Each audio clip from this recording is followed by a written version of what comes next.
Abra sua Bíblia em 1 Reis 17, de 1 a 24, ela vai ser projetada agora o texto na revista e atualizada, tá bom? E eu queria também dar mais uma notícia para vocês. Nas próximas 3 a 4 semanas, nós vamos ter uma sequência de mensagens, e eu tenho muito respeito e muito temor para falar de Elias. E nós vamos meditar na vida de Elias, e o tema desse mês é redenção abundante na tempestade. Porque quando é tempestuoso, a gente diz, não, então não dá mais para eu ter vida abundante, ou ter uma redenção de Deus abundante.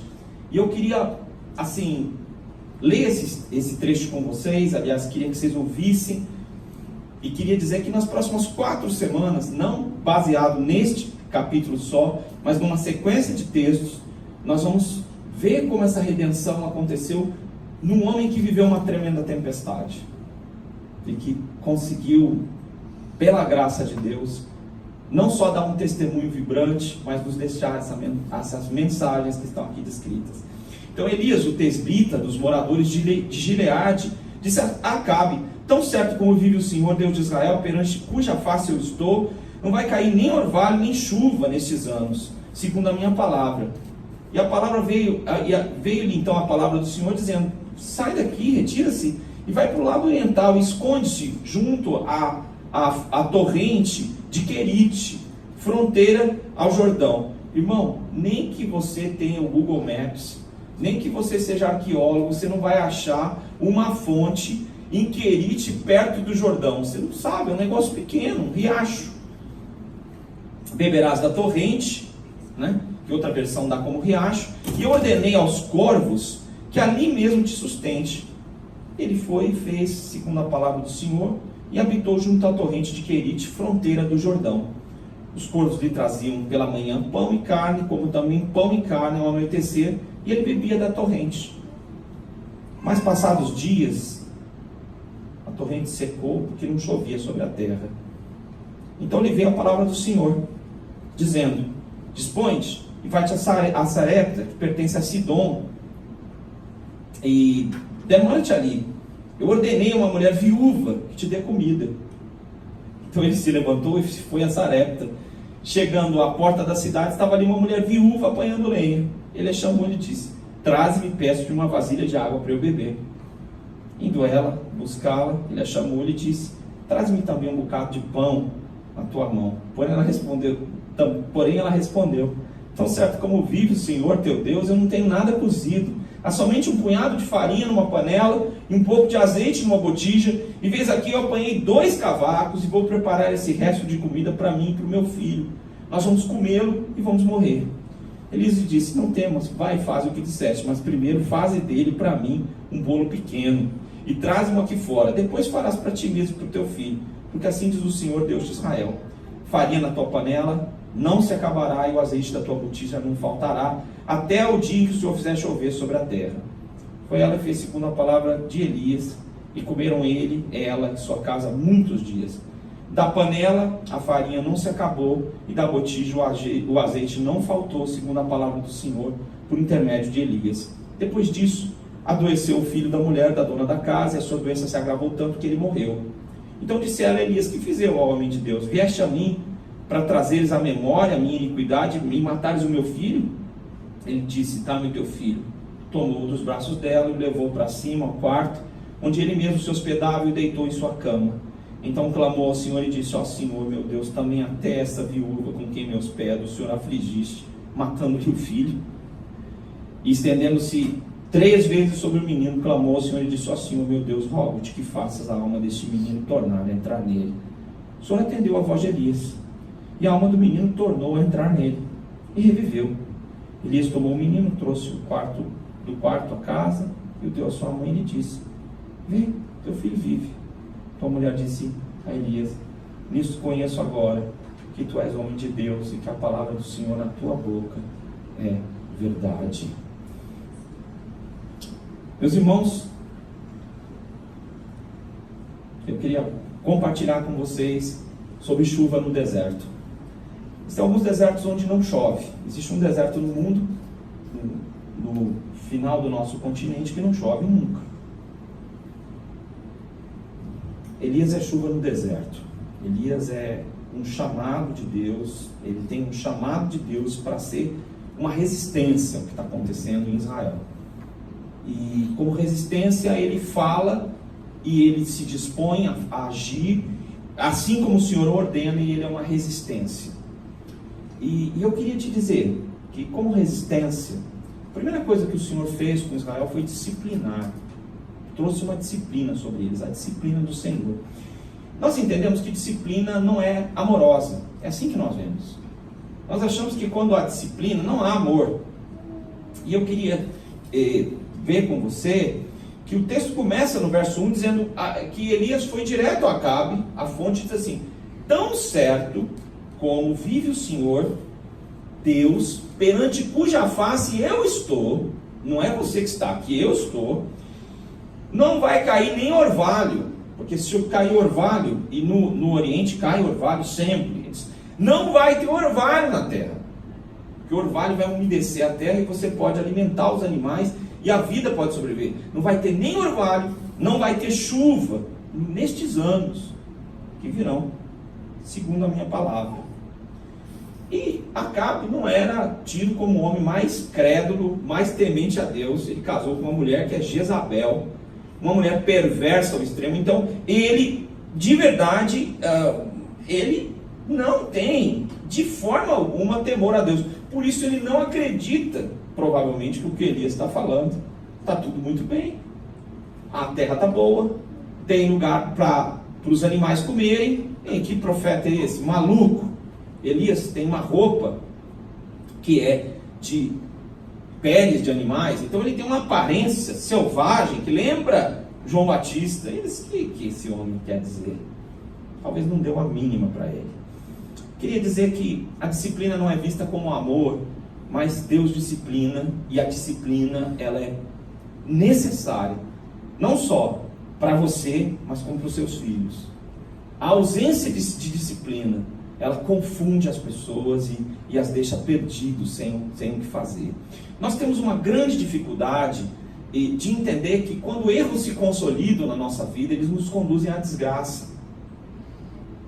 Sabe?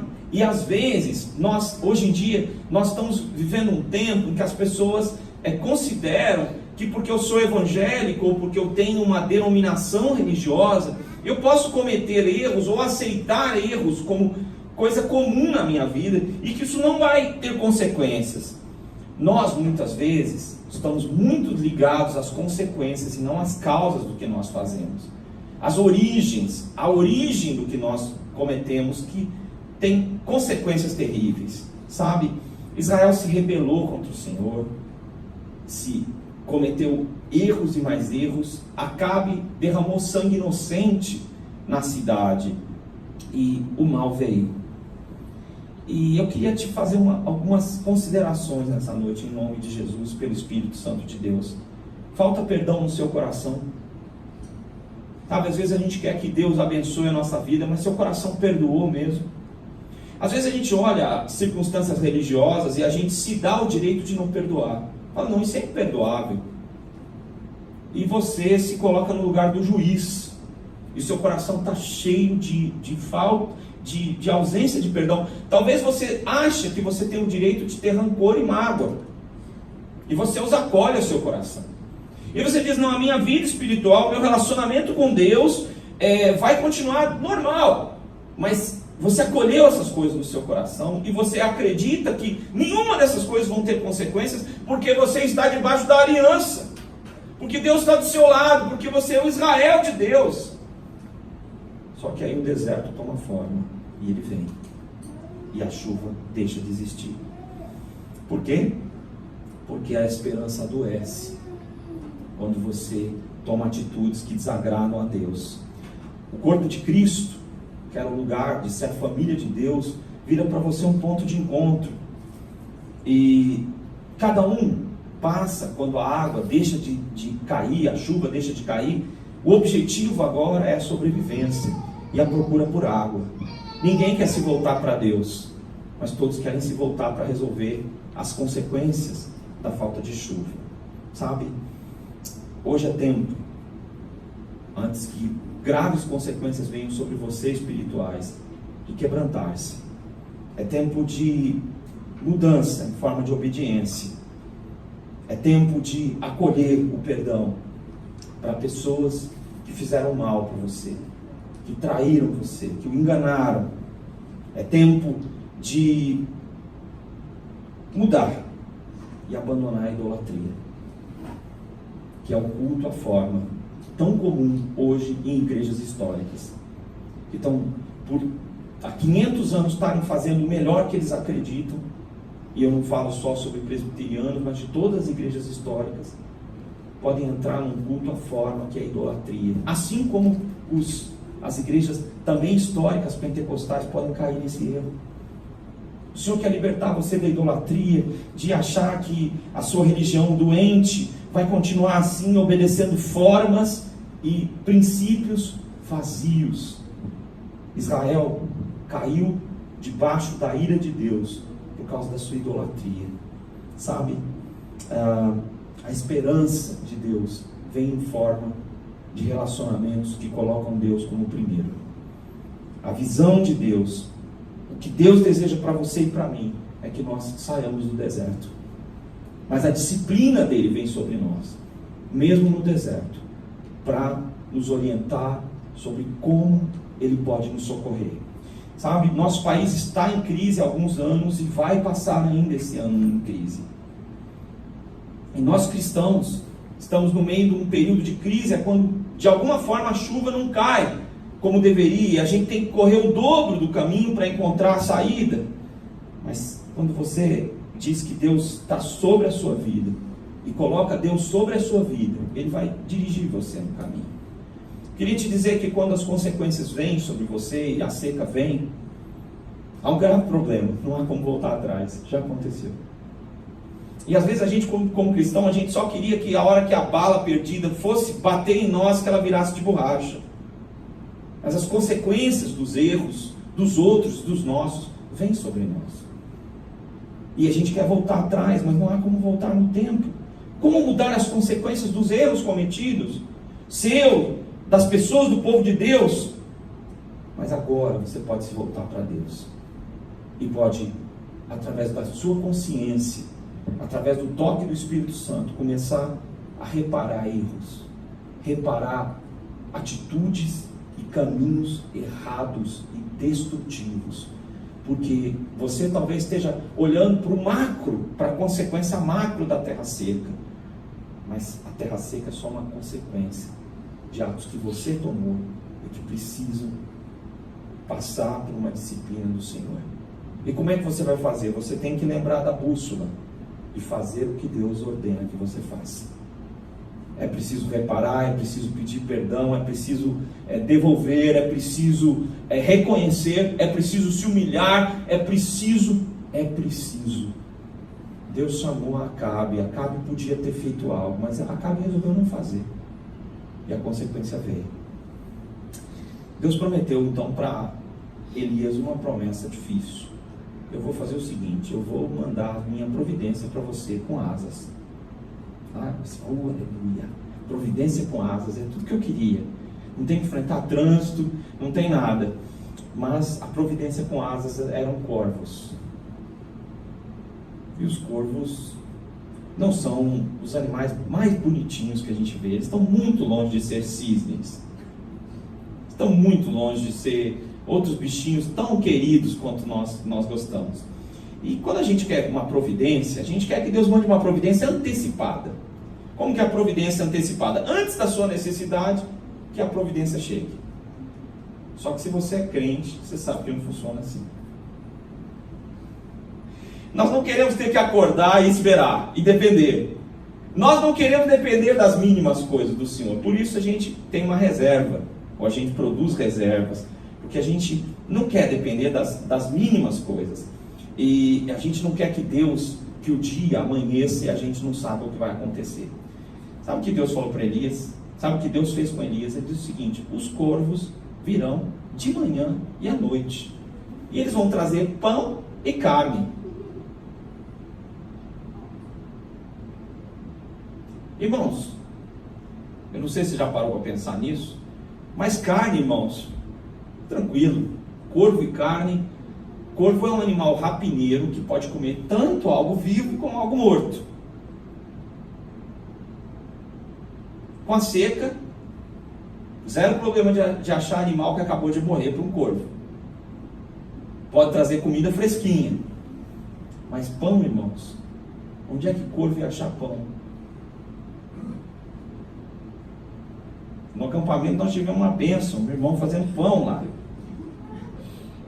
E o pão acabou, era uma providência que acabou na hora, fazia, acabava, né? É uma bênção, mas como o corpo vai buscar pão? Você já parou para pensar nisso?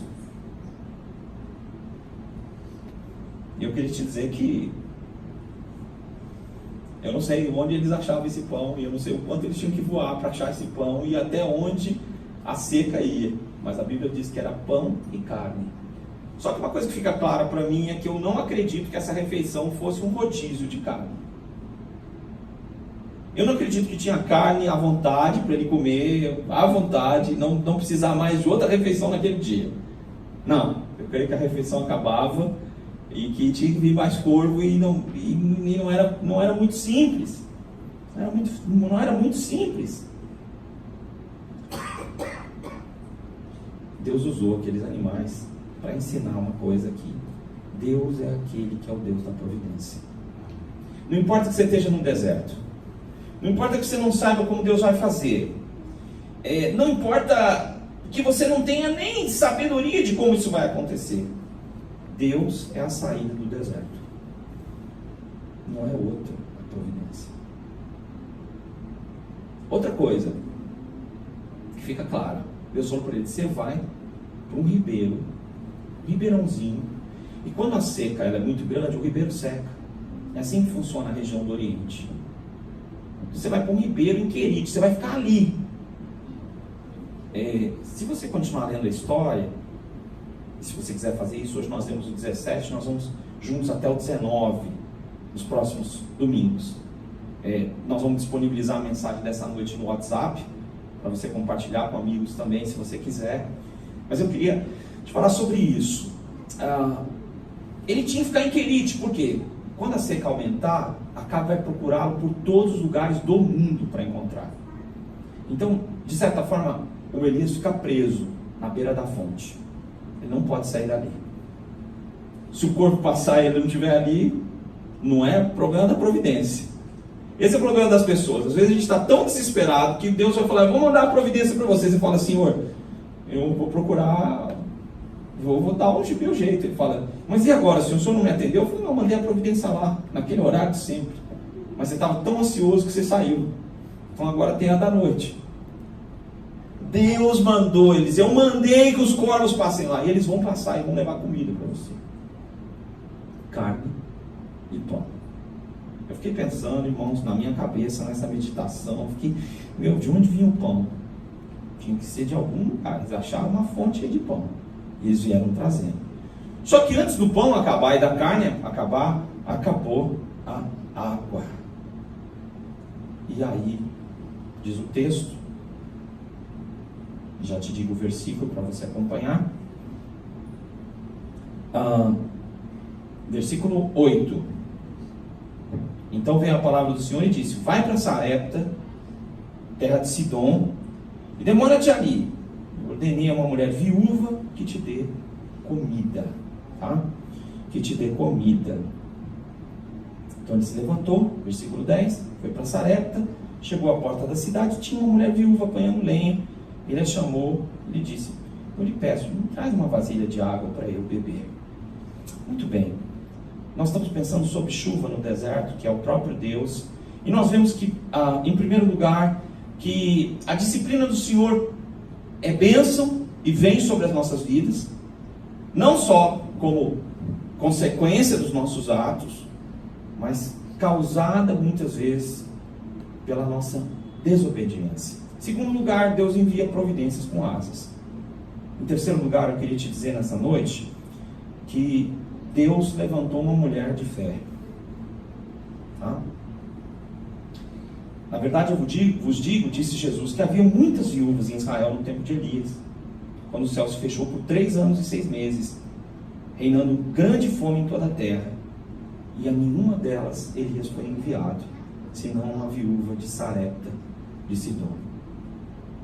Irmãos, sabe o que Jesus, que não pode mentir, disse? Que aquela mulher era uma mulher especial. Tá? Queria pedir para as mulheres ficarem de pé. Vamos lá. Estão desconfiadas. Tem umas desconfiadas. Gente, nós somos gratos a Deus pela vida de vocês. Eu não estou bajulando, eu sou muito ruim nisso, mas o mundo fica melhor com vocês. E o mundo... Finge que você é humilde para você receber. Mas você está certo mesmo, é verdade. O mundo fica melhor mesmo. Fica melhor em muitos sentidos. E eu acho que hoje o que a gente ouve sendo chamado de feminicídio, é que de verdade o homem não só tem grande dificuldade de compreender e não vai compreender a visão feminina, mas ele não consegue lidar com o que as mulheres estão se tornando. Não consegue lidar.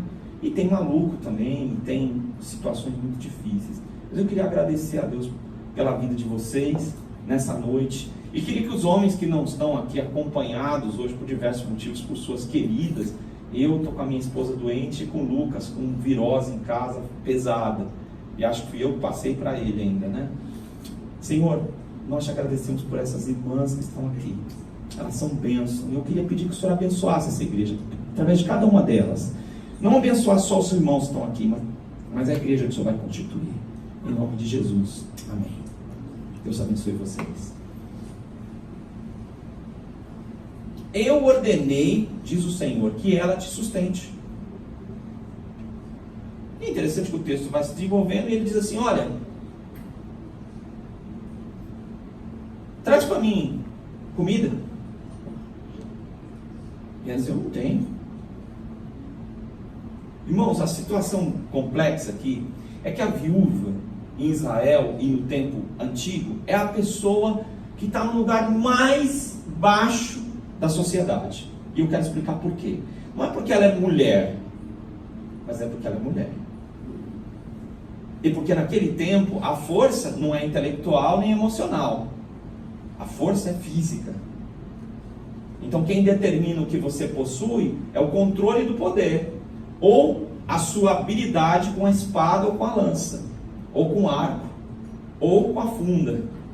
Se você não é forte nem hábil o suficiente, você não consegue sustentar. Então a viúva, em todas as sociedades, é uma pessoa frágil, e as posses do seu marido, ou ela se casa, ou essas posses podem deixar de existir, e esse lugar pode ser invadido.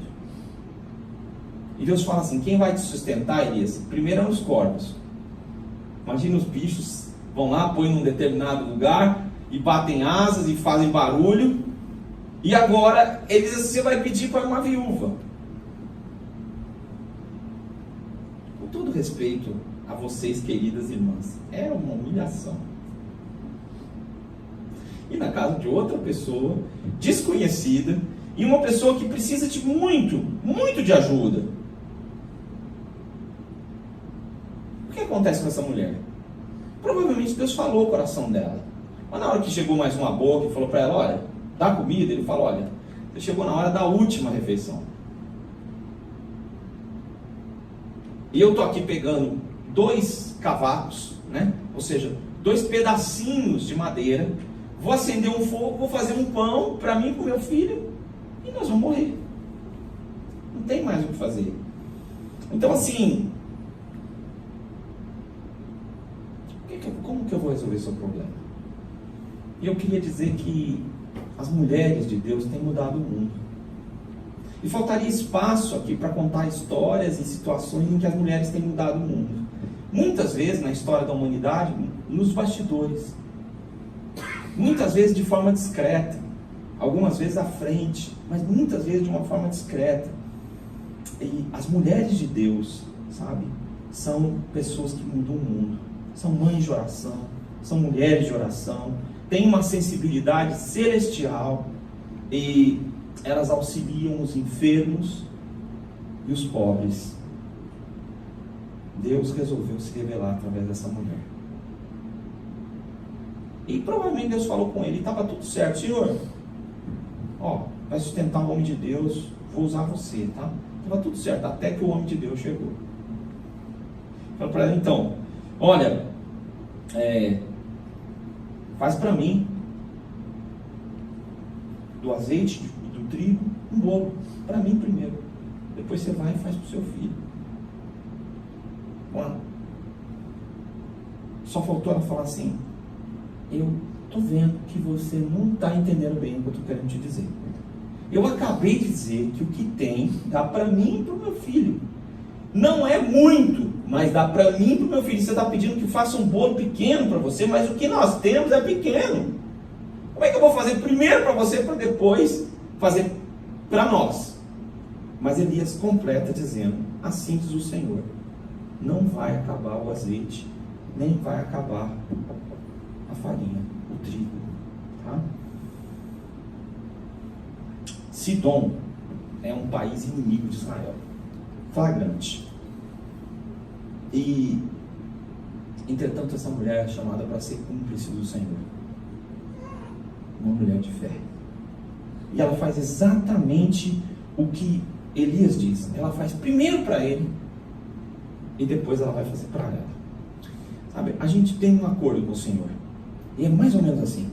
Primeiro para mim e depois para o Senhor. Combinado? E eu não sei porque que a minha vida não está dando certo. Eu estou falando primeiro para mim e depois para o Senhor. O que está acontecendo de errado? E Elias falou, não. Primeiro para mim e depois para você. A gente quer fazer uma experiência, dizer, Senhor, primeiro para mim e depois para o Senhor, e eu quero ver se acaba o azeite da botija. Irmão, já acabou. Acabou a farinha já. E porque você não entendeu como funciona a dinâmica do que Deus quer que você faça. Primeiro você tem que se entregar a Ele e fazer o que Ele quer. E Ele vai te abençoar. Não é o inverso. Apesar de algumas pessoas estarem dizendo que é assim, mas não é assim. Quarta coisa que eu quero dizer é que azeite e farinha vão ser inesgotáveis. Isso é uma promessa de Deus. Tá? Assim diz o Senhor. Assim diz o Senhor. A farinha e o azeite não vão acabar. Mas Deus não diz, vai multiplicar. Está na panela sua, quando você voltar no dia seguinte, vai ser o quarto da farinha e o lugar do azeite vai ser o quarto do azeite, porque o azeite vai multiplicar. Não, não. Vai funcionar assim. Vai chegar a hora de fazer, você vai fazer. Não vai acabar, mas não vai multiplicar, tá? Não vai faltar. Você vai ter que experimentar a providência, e ela vai estar sobre a sua razão. Porque você vai olhar na panela, tem aquele mesmo pouquinho que tinha no dia que Elias chegou, mas na hora que você terminar de fazer a comida, continua a mesma quantidade. Não vai acabar, tá? É muito interessante, porque quando a gente pensa em providência hoje em dia, a gente começa a pensar em conexão. Eu estou precisando de uma ajuda, eu vou ligar para umas pessoas. Eu vou mandar uma mensagem. Eu vou ligar lá para o grupo da igreja. Eu vou dizer para eles que eu estou precisando de ajuda. A providência ela não reside na abundância dos recursos que você tem, mas reside num Deus abençoador, uma fonte inesgotável de graça. Todos os dias, aquela mulher tinha que ter uma experiência com a providência. Ela olhava para a panela e falava, você, panela, você... Tá na mesma medida. Eu acho que às vezes ela queria acordar e dizer assim, Senhor, manda subir os 3 dedinhos para cima da panela. Quem sabe eu vou colocar uma panela do lado, uma vizinha, amiga, e a farinha vai dar uma garantia. Não aconteceu isso. A razão dela dizia, vai acabar. Mas não acabou. Tinha um homem de Deus pedindo. Ela entendeu isso, porque o Senhor falou com ela. E um homem de Deus que estava portando a palavra de Deus, era uma fonte de bênção de Deus para a vida dela. Sabe, ela podia chorar, pedindo graça ao Senhor. Ela era uma mulher, ela tinha a luta de uma mulher, mas era uma mulher repleta de graça.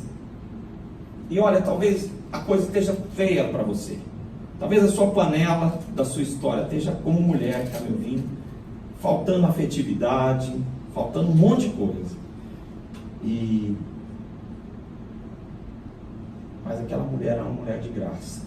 E Jesus lembrou dela e disse: olha, tinha muitas viúvas em Israel, mas Deus mandou Elias ir até Sarepta. E eu queria te dizer, talvez o Senhor queira visitar a sua casa, mas é hora de você incentivar a fé e a providência de Deus na sua casa, no seu lar, no seu coração. E a pergunta é: você é uma mulher com quem o Senhor pode segredar e dar um segredo e falar: eu quero contar com você, eu tenho um plano, eu queria que você me ajudasse nesse plano. A panela, a farinha e o azeite se tornaram inesgotáveis. A quinta coisa que eu quero te dizer nessa noite é a libertação da angústia. Depois de tudo que aconteceu, depois de ele ter feito a primeira profecia, que foi 3 anos e meio sem chuva, vários anos é o que ele disse, ele não sabia quantos, ou pelo menos ele não falou para Acabe, mas a Bíblia diz que foram 3 anos e meio sem chuva, morre tudo. Começou a profecia dele aí, e depois o menino da casa morreu, e a mulher falou: mano, se esse profeta fala e seca tudo, secou meu filho agora. Eu queria te dizer um pouco sobre o que é profecia nessa noite. Diz Jeremias: os profetas que existiram antes de mim e antes de ti, desde a antiguidade, profetizaram guerra, mal e peste contra muitas terras e grandes reinos. O profeta que profetizar paz, só ao cumprir sua palavra será conhecido como profeta, de fato enviado do Senhor. Queria te dizer que profecia na Bíblia geralmente envolve guerra, destruição, fome e mal. Mas hoje em dia, quando as pessoas pensam em profecia, elas pensam assim: diz o Senhor, você foi promovido. É isso que te digo, você vai se casar. É promessa do Senhor que você vai comprar um carro. Porque eu sou profeta do Senhor, você vai comprar uma casa. E tem umas profecias que não são muito difíceis, porque você já está com dinheiro, já faz tantos anos que você está economizando, né? E já falou para todos os membros da igreja que vai comprar um carro, então a profecia está fácil de se cumprir. Principalmente se o carro é velho e está na promoção. Todo mundo quer ser profeta de plantão. E eu queria te dizer nessa noite que eu creio no dom de profecia. Eu não creio em muitos profetas. E eu queria te explicar um pouco sobre isso. Muitas pessoas não conhecem as Escrituras e não aprenderam uma coisa muito simples: Deus não contradiz as Escrituras. Então, você recebeu uma profecia de adultério, ele vai descasar dela e vai casar com você. Isso a Bíblia chama de adultério, não. Isso não é profecia, é do capeta, tá? Se você se considera um profeta, de cada 5 profecias suas, 4 dão errado e uma contradiz as Escrituras, você não é profeta. Pode ter até sensibilidade, mas não é profeta. Sabe? Algumas lições são fundamentais para quem se sente usado por Deus para compartilhar a mensagem do Senhor e para entender um pouco sobre a mensagem profética. Em primeiro lugar, só Deus é soberano, não é a sua vontade. Eu quero curar essa pessoa. Você pode querer, irmão, mas você continua não mandando. Quem manda é o Senhor. Não, mas eu estou querendo muito, estou sentindo que Deus vai me usar hoje. Vai, irmão, mas é Ele que vai usar, não é você que vai usar. Somente Deus pode. Sabe, as verdadeiras e grandes profecias, elas estão fundamentadas nas Escrituras. E a aplicação das profecias, ela pode ser variada, mas não contradiz as Escrituras. Tá? Olha, se apegue mais a isso e aquilo, não precisa ler tanto a Bíblia. Não tá, isso aí está tudo errado. Profecias verdadeiras, elas geram transformação e não apego a coisas e a pessoas. Eu preciso consultar o guru da igreja, que ele vai fazer uma oração poderosa. Eu não preciso mais nem da intercessão de Jesus. Agora eu vou falar com o irmão que ele é o profeta, ela é a profeta. Ela vai me dar uma profetada e vai dar tudo certo. As profecias podem ser fonte de consolo, mas você tem que lembrar que isso tem que vir do Senhor. Sabe? O Senhor pode até prometer prosperidade para alguém, mas isso é uma exceção. O que significa que muita gente está indo para o caminho errado. Porque Jeremias está dizendo que as profecias, elas têm o fim de voltar as pessoas para Deus e não para as coisas. Se você é um desses profetas de plantão que está indicando para as pessoas um shopping center espiritual, você está completamente errado. Sua formação espiritual tem uma deformação espiritual. Tá? Por que falar disso? Se você veio de um meio onde isso é muito comum, estou falando isso até para que você saiba que o dom existe, está na Bíblia, eu creio nele e tenho proximidade com ele, mas é preciso que você entenda como a palavra de Deus funciona, porque alguns pseudo-profetas que não conhecem as Escrituras erram, porque não conhecem as Escrituras e porque também não compreendem o poder de Deus. Não sejam deles, tá? Bom, agora Elias viu o filho da mulher morrer e ele está muito angustiado. E ele na oração ele fala: Senhor, até a mulher com quem eu me hospedo, o filho da mulher com quem eu me hospedo, o Senhor matou. Senhor, a profecia que o Senhor me fez profetizar em teu nome fez com que tudo morresse. O gado, as ovelhas, e agora morreu o menino. Até a esse menino o Senhor afligiu. É interessante que Elias é um homem de Deus, ele não fala mais nada, mas ele está apertado, o coração dele está apertado, irmãos, sabe? E ele era um homem santo, provavelmente muito mais santo, muito mais consagrado que aquela viúva, muito mais usado por Deus, um símbolo de que o Senhor dos Exércitos reina. Mas ele diz para ela disse: você veio se hospedar na minha casa para provar para mim que você é santo desse jeito? E você vem para se hospedar na minha casa para dizer que a minha iniquidade está aqui, minha e do meu filho, você veio aqui por isso, você não precisava ter vindo. Eu queria te dizer que o crente não é um acusador, nunca. Graças a Deus por isso. Um acusador é o capeta, é Satanás e seus anjos. Você não é acusador, nunca vamos ser. Você não é chamado para trazer o pecado das pessoas à tona. Mas o pastor não sabia. Se ele é pastor de verdade, sabia e não falou. A Bíblia diz que o justo cobre multidão de pecados, meu irmão. Ah, pastor, mas depois que nós descobrimos isso aqui, então você descobriu que devia ter coberto, né? Só que Elias está numa situação muito luxuosa, irmãos. Tudo que ele conhece como Israel está morrendo. E ele sabe que a transformação vai exigir uma aflição. E eu queria te dizer que, às vezes, quando você não está aflito, você ora menos. Está tudo bem, né? Você está ganhando bem, está num emprego bom, arranjou um namorado mais ou menos, né? Mas está levando a vida. Então você acha que está tudo indo bem. Então você precisa orar menos. Mas os conflitos nos fazem crescer. E ele está agora diante da morte de um menino. E ele precisa passar por essa situação. Queria te falar nessa noite que o deserto, assim como a tempestade, que é tema da nossa mensagem, e eu estou usando a tempestade da forma de fato figurada, elas nos desafiam, nos convidam a crer em Deus. O menino está morto. Qual é o propósito de Deus? O que você deve fazer? Mas eu creio, pelo exemplo de Elias, que você não deve deixar que a morte vença você, tome conta de você. Nem deve deixar que a angústia se torne maior do que a presença de Deus. Dependa dele, conte com ele.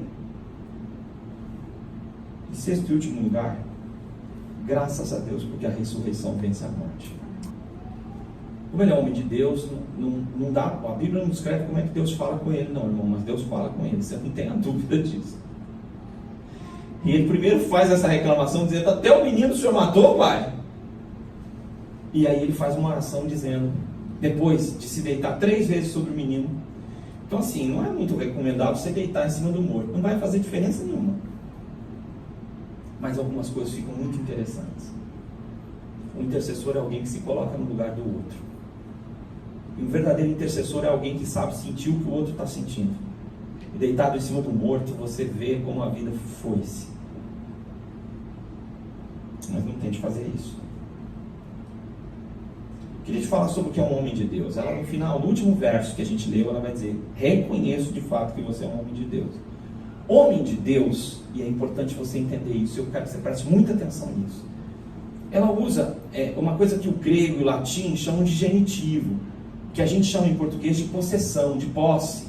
Homem de Deus significa que você não é mais seu, mas que tem alguém que é seu dono, que é de Deus. Mulher de Deus significa que você não é mais seu dono, mas que Deus está sobre a sua vida. Ele age através de você, Ele fala através de você, mas ao mesmo tempo você precisa pedir comida para a viúva. Ele precisa esperar que os corvos tragam para você o que você precisa. Não se engane. O que é um homem de Deus? Ele é alguém que representa a vida.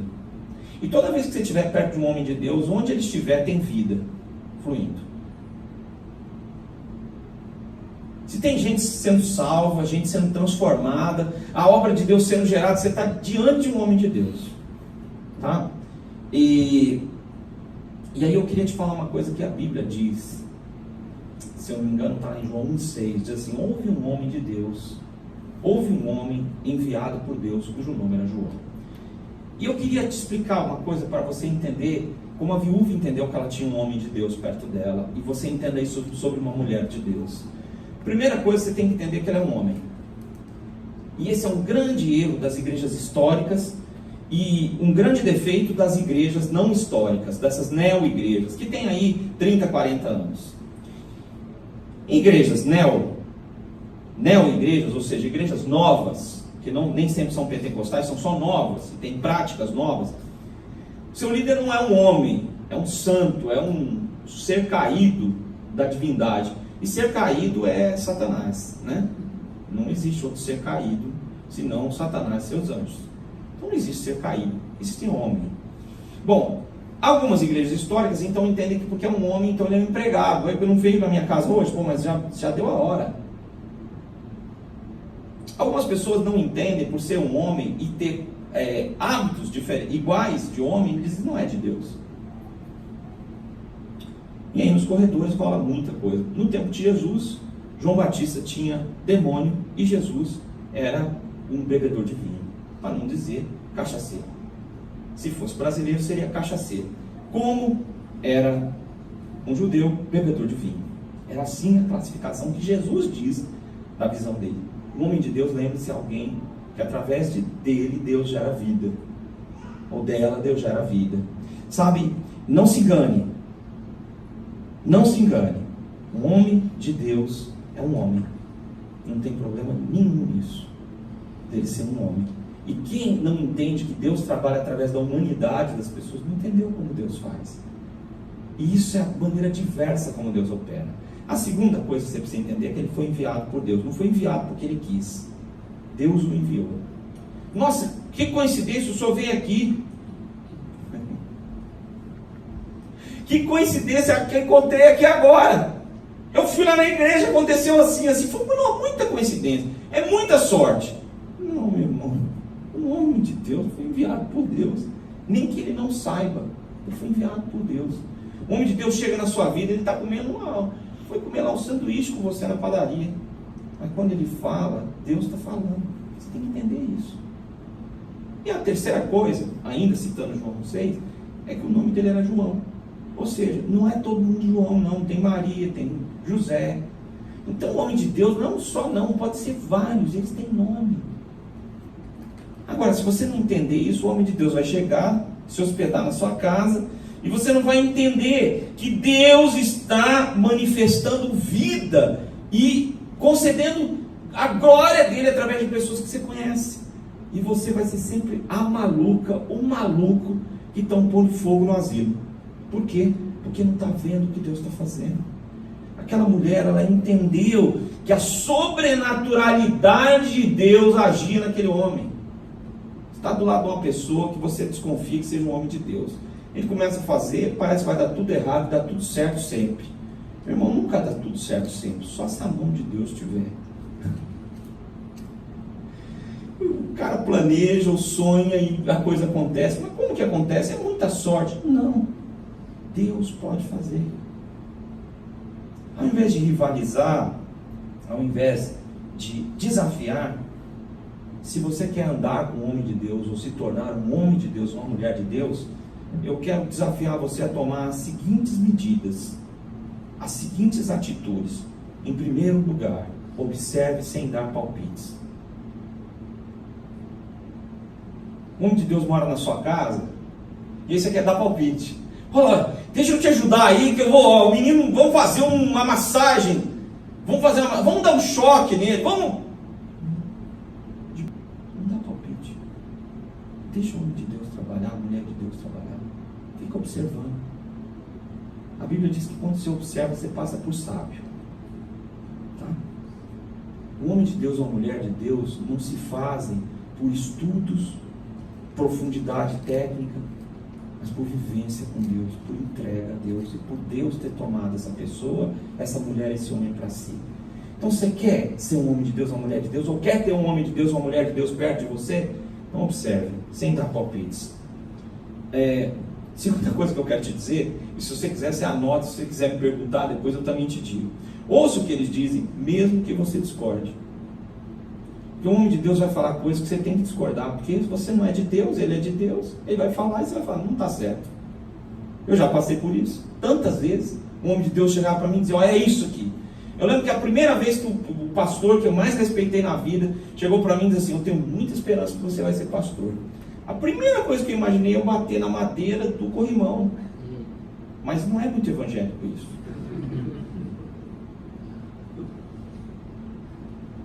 Eu não queria aquilo. Quando um homem de Deus ou uma mulher de Deus te disser algo, toma cuidado com o ex que te digo, seu cabelo crescerá, e só notícia boa, né?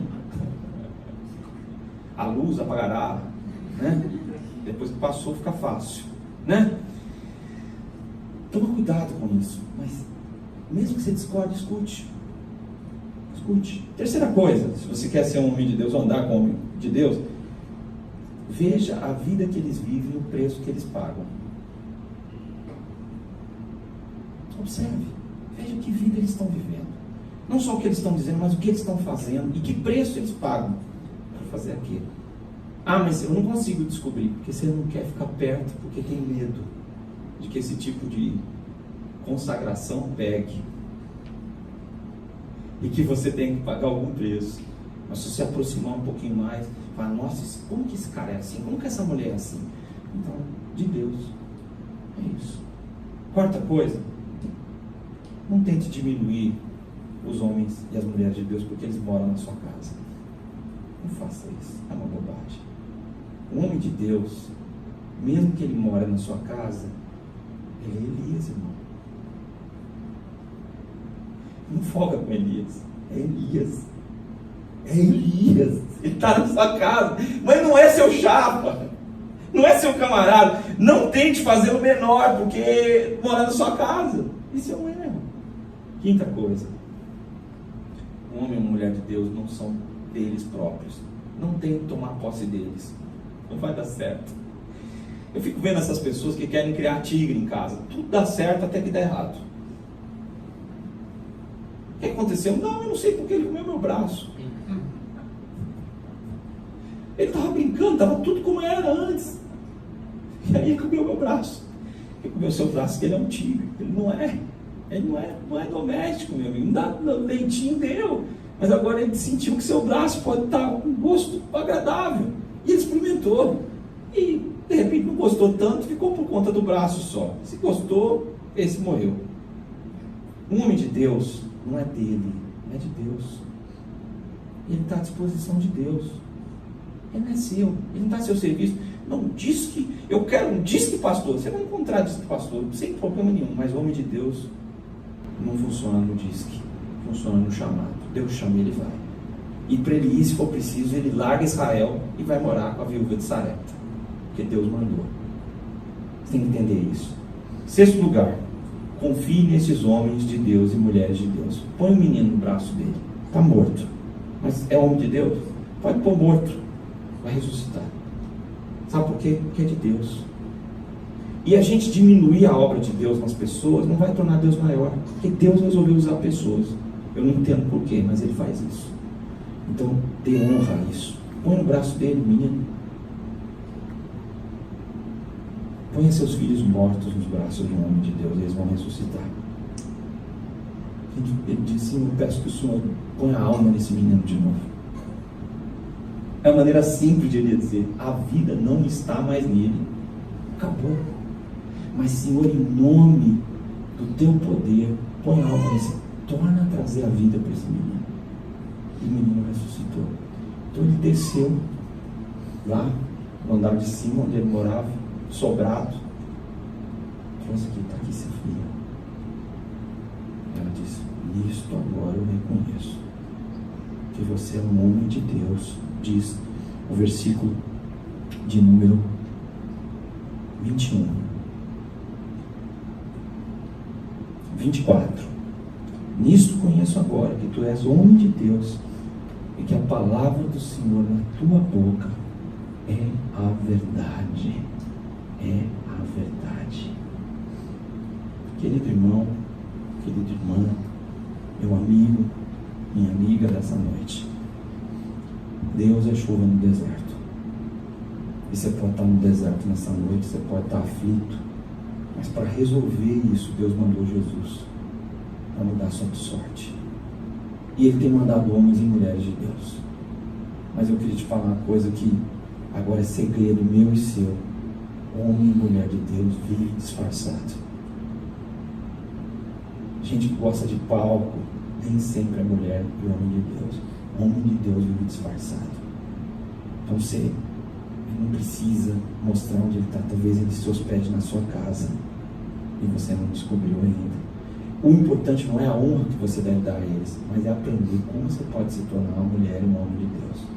Só observando e falando menos e vendo o que a graça de Deus pode fazer na sua vida, transformando o deserto em um lugar habitável ou trazendo chuva para um lugar sem esperança.